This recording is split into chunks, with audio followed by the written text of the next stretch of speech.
Welcome back to the Grim Workshop. Today we're going to be using the Morale Stash Patch to make a cold weather survival hat. So I've got another video out on this stash patch, and what this is this has a hidden pocket on the back side of it. So you can carry all kinds of tools in here. This will hold the dog tag tools, the micro tools. You can carry water purification tablets. You can carry medicine, cash. There's all kinds of things that you can put in a patch like this and just kind of keep the gear with you all the time. Now this has a Velcro backer. So in the summertime, I'm usually wearing a Wazoo cash cap. So when things warm up, this is my normal hat, and I'll switch this patch on and off depending on what I'm doing. And I can carry items in here, but this entire hat is kind of dedicated to survival items. I've got some micro tools here along the brim. I've got all kinds of goodies stashed away in here. When the weather turns cold, Wazoo makes a cold weather version of this. This is the cash beanie. And this is like a really nice hat. It doesn't have as many pockets. It doesn't have the Velcro on it. But inside here, I don't usually carry this much in here, but it will hold a full-size survival card.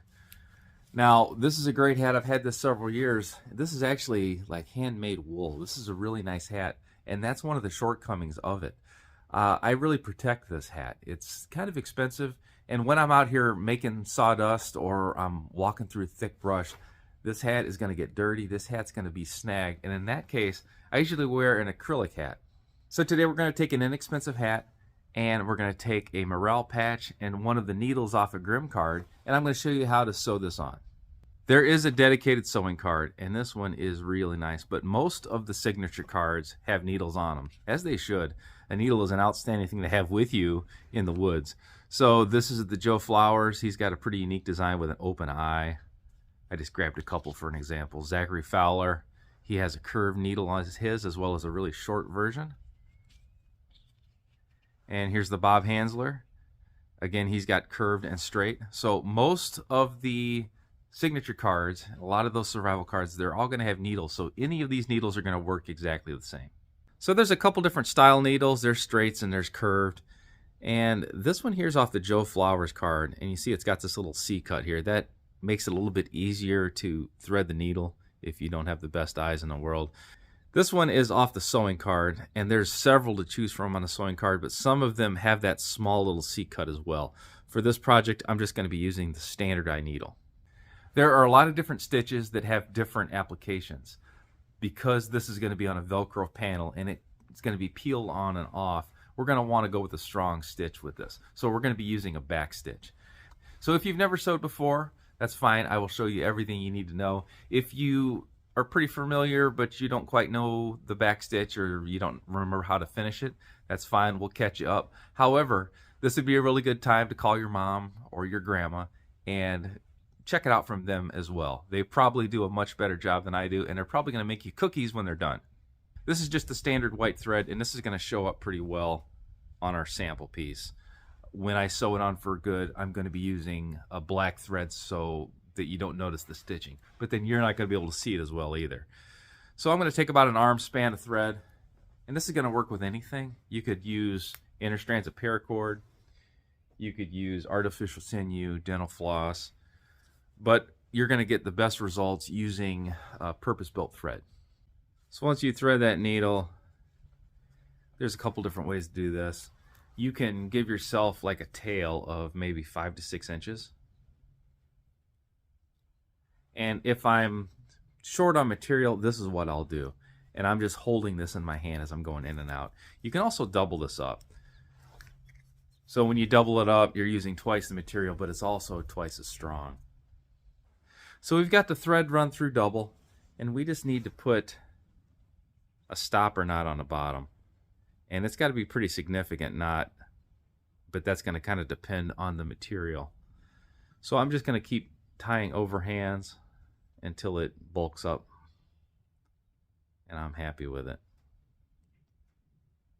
That's a pretty decent knot right there. If you're finding that your knot slips through the fabric, just make your knot bigger. Now this tail is maybe 1.25 inches, 1.5 inches. That's too long for me. I'm going to trim this down to about 1/4 inch, and then we're going to get started. So here's the Velcro backer, and when we use black thread on this acrylic hat, it's not going to be the easiest thing to see. So what I'm going to do is I'm just going to sew it on this piece of scrap canvas using white thread, and that's going to kind of give you a little better idea on what I'm doing. So I'm going to kind of hold this patch where I want it.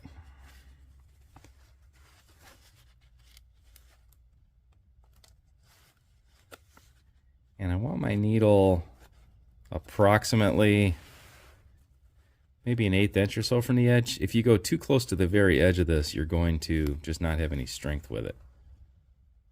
And I'm going to pull this tight. And for spacing here, I'm going with about an 1/8 inch again.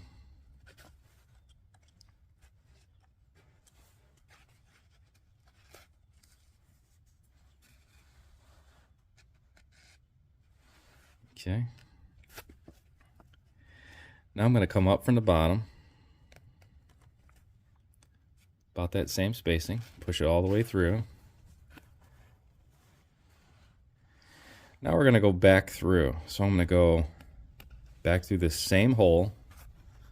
So I'm going to go forward 2 and then back 1.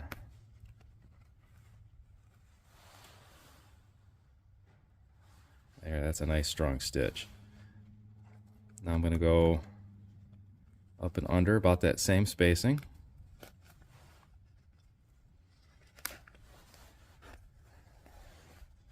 Pull it tight.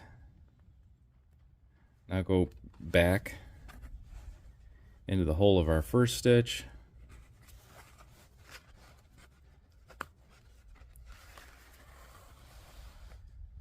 And pull it tight.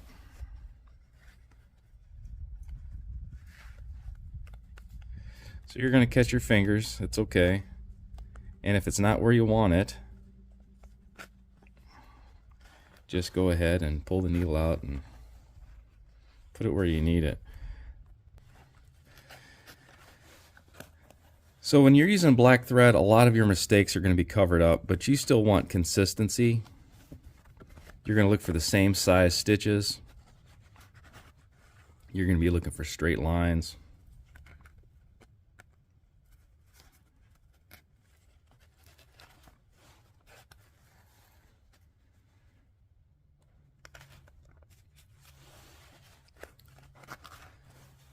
But we're going to continue this pattern of forward and then back until we get the whole perimeter sewed down.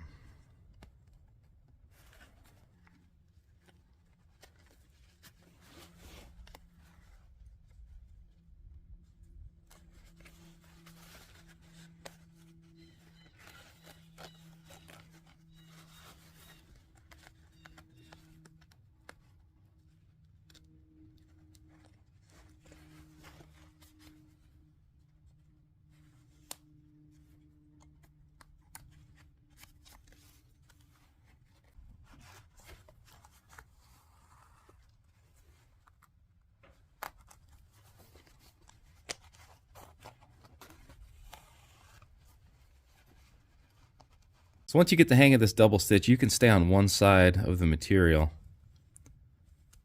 the entire time. So I'm going to go through and then right back through the same side. Now I've got double material I'm pushing through, so I'm going to use this bench because I don't have a thimble. Pull that tight. Now I'm going to go back and catch it again.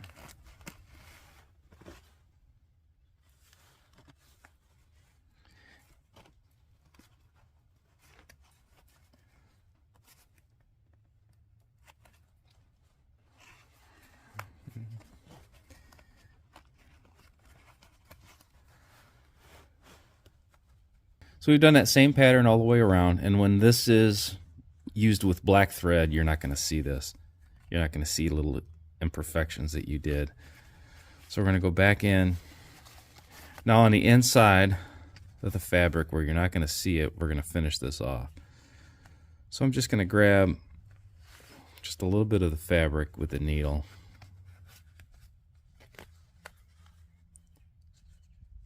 And I'm going to take the needle and just go through this little loop.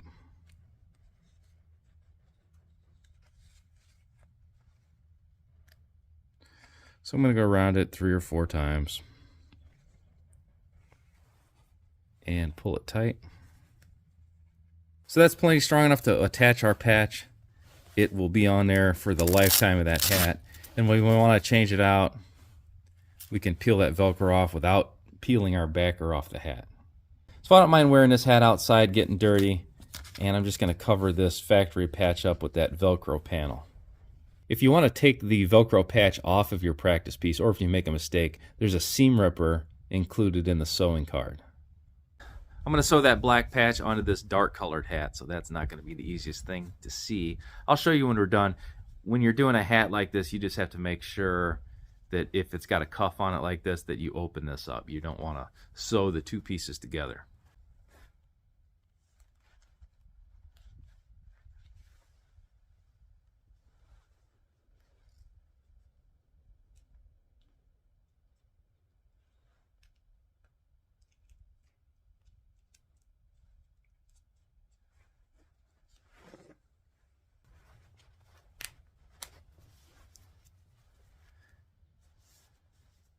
So this is sewed on pretty darn solid, and you could take this patch off and throw this in the wash, or if you got tired of this hat or burned a hole in it or snagged it in some brush, you could use that seam ripper and just cut this off and put it on your next hat. But let's see how it looks here. Looks pretty nice. Now if for some reason this isn't sewed on right, you could just cock your head. Nobody's really going to know the difference. But right now, this is a great way to attach a Grimm patch, so you can represent Grimm. You can keep small survival items on your hat, so it's going to be with you all the time. And as a bonus, you just learned a brand new survival skill. So carrying needles is important, and being able to repair your clothes is important, but it's good to learn that skill before you go out into the woods. So this double stitch is one of the more durable stitches. This is kind of what a sewing machine does. And if you already know how to hand sew, then you could have done this with a sewing machine in just a few minutes. But it's good practice. It's good to not just carry these tools, it's good to actually learn how to use them properly.